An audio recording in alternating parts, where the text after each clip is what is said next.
দেখুন বন্ধুরা, এই যে এখন আমার ব্রত পালন চলছে।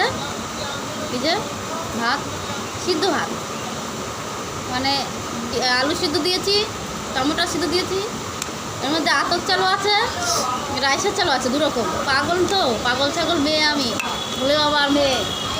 এখন এই চলবে 1 মাস। ভালো করে মেখে নিই, টমেটো দিয়ে যুক্ত করে, টমেটো আর লঙ্কা আর আলু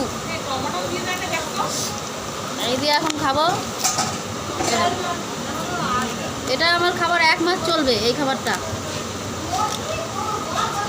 এই চৈত্রি মাসে যেটা বলে, যারা সন্ন্যাস থাকে তাদের মতন তো সন্ন্যাস থাকতে পারি না। কাজের মাধ্যমে আমি সন্ন্যাস থাকতে পারবো না, অতদিন কাজ করবো না, সন্ন্যাস থাকবো কোনটা? এটাই যে কাজের জায়গায় বসে খাচ্ছি, বাড়ি থেকে রান্না করে নিয়ে এসেছি, রান্না ভাত খাচ্ছি।